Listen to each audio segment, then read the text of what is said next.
Witajcie, z tej strony Ponguj. Dzisiaj postanowiłem powiedzieć o update'cie drugim, a także związanym z nim nowym zakończeniu we FNAF Worldzie. Minęła już chwila, kto zdołał przejść update drugi, ten zdołał. To już dobry czas, żeby sobie pospoilerować na temat tej nowej części gry. Jeżeli nie znasz zakończenia ani wydarzeń pomiędzy, to radzę nie oglądać jeszcze tego filmu, raczej zrobić to dopiero, gdy przejdzie się cały nowy materiał. Zapraszam do oglądania. Ogólnie update drugi nie jest długi i może być z tym trochę zawodu, ale jednak to tylko dodatkowy element, więc zdecydowanie jest to wystarczająco, jeśli chodzi po prostu o aktualizację gry. Każdy, kto w to gra od zera, ma bardzo fajny dodatkowy content po zakończeniu normalnej gry i pokonaniu głównego bossa. 4 minigry, nowa lokacja do walk z przeciwnikami, no i nowy boss z nową wyjątkową mechaniką walki. Czego chcieć więcej? No, ja osobiście spodziewałem się większej ilości lokacji i tak samo jak wcześniej jestem trochę zawiedziony tym, że nowe postacie dostały tak mało osobowości. Miałem nadzieję, że przynajmniej każdy z nich będzie miał swoją osobną lokację z tych nowych 8. Bardzo liczę, że soundtrack Ice Cave posłuży za tło pod jakieś miejsce pokrój Desolate Hope i zimnego pokoju za mostem, ale okazało się, że nie, wszyscy zostali wrzuceni na tak zwane zaplecze Halloween Update. No rozumiem, że 4 na 8 postaci są związani z Halloween Update, ale jednak trochę szkoda. Mimo wszystko Scott zrobił świetne minigry, świetny koncept na różne rzeczy, widać, że musiał się nad tym namęczyć. Jeżeli zostaniemy jeszcze przy charakterach postaci, zdecydowanie cieszę się, jak się to skończyło w Foxy Riders.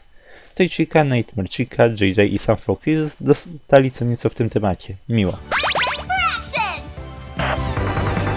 Sorry I'm late to the party. Fashionably late, of course. Let's kick this party into high gear!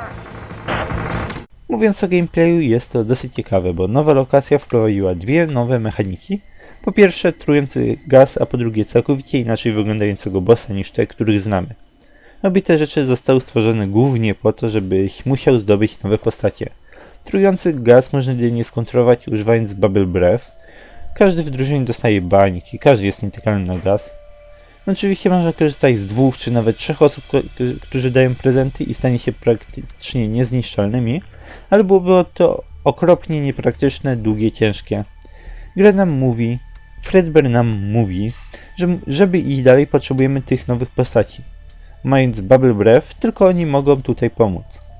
Tymczasem ktoś mógłby tak czy tak zawalczyć normalnymi typami przeciwko tęczy i nawet może byłby w stanie sobie z nią poradzić. Po drugiej warto powiedzieć, przechytrzyłem się, Scott, widzisz, nie potrzebuję tych nowych postaci. I na pewno coś takiego by się stało, gdyby nie fakt, że mamy tylko 3 minuty na pokonanie tęczy, plus wysyła nawet nas małe tęcze, które po dotknięciu dają nam autokilla, utrudniając nam życie nawet z tymi wszystkimi prezentami.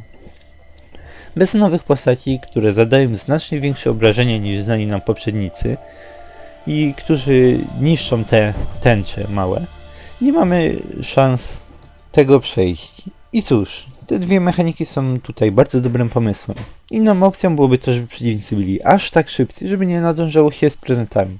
Ale jak wtedy nowe postacie miałyby sobie poradzić? Jest to taka wyraźna fabuła pod grę, ale w tym miejscu jest to bardzo dobrze zrobione. Jeśli chodzi o fabułę update drugiego, jest ona dosyć prosta. Jak już często powtarzałem, pierwsze słowa Sadeskmana to: ej, zaczyna się nowy sezon, pokonałeś zło, przyszedłeś grę, ale zło powraca silniejsze. Witaj w następnym sezonie FNAF Worlda. Dalej spotkamy Fredbeara, który stracił motywację i wprowadza już nas w cały temat.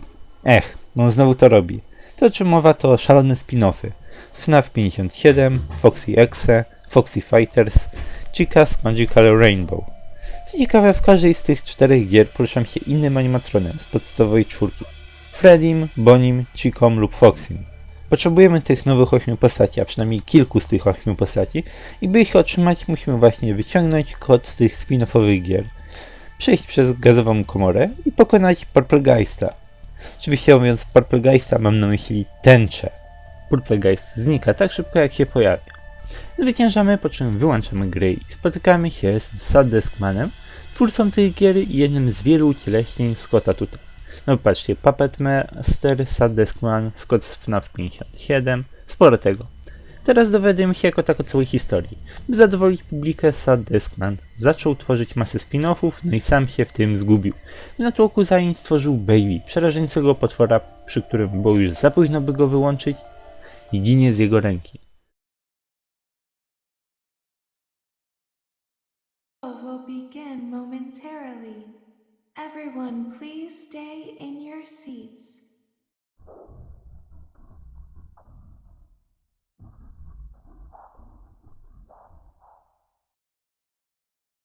Zakończenie jest dosyć ciekawe, bo znacznie idzie w stronę tego, co cały czas mówię, że FNAF World nie ma związku z fabułą FNAF, jedynie jest alegorią pracy Scotta jako dewelopera. Może to zakończenie nie skupia się zbytnio na rzeczywistych wydarzeniach z życia Scotta, nie tworzą szalonych spin-offów, podróbek znanych bardziej lub mniej gier, ale z pewnością jest to nawiązanie do reakcji ludu na jego twórczość. FNAF 57 jest też nawiązaniem do ludzi mówiących, że FNAF będzie szedł w nieskończoność i rzeczywiście dojdzie kiedyś do tego 57.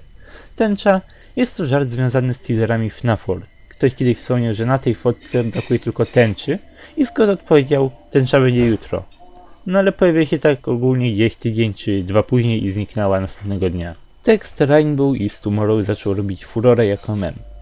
Foxy Fighters to nawiązanie do Soldier'a, postaci z gry Scotta Pilgrim's Progress, to nie jest Desolate Hope, jak tam mylna informacja łazi po internecie, nie, to jest Pilgrim Progress, to jest inna gra, która też jest memem, bo Soldier pojawia się jako jeden z pierwszych przeciwników, a wygląda jakby to był jakiś final boss, ogromny robot z masą kolców, wszystkiego. No jeśli chodzi o Foxy.exe, jestem praktycznie pewny, że ma to związek z mówieniem bo FNAF w ogóle nie jest straszny, czym wy się jaracie. Z takiej idei powstał taki słaby horror na bazie Sonic Xa. Tutaj Scott wykorzystuje miejsce na pokazanie jakiegoś życia zapracowanego Saddeskmana, który pracuje nad wieloma grami jednocześnie i już ma w planach następną, dosłownie pochłonięty przez tą najnowszą.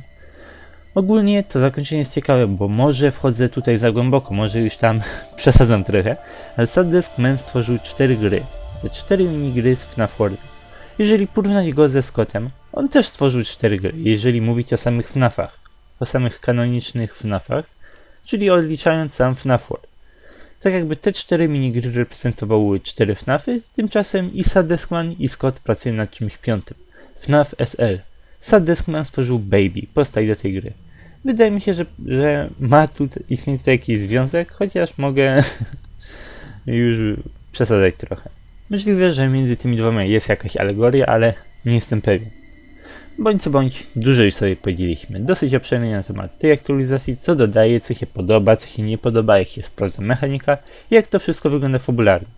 Ode mnie zdaje się, że to już wszystko. Nie jestem w stanie jakoś głębiej wyciągać rzeczy z tego update'a, bo jakbym zaczął próbować, to zapewne wyszłyby z tego same głupoty. I osobiście dziękuję wam serdecznie za oglądanie. Zapraszam do komentowania jakichś waszych przemyśleń dotyczących update'a drugiego w jakimkolwiek aspekcie chcecie. Tymczasem do zobaczenia w następnych odcinkach. Cześć!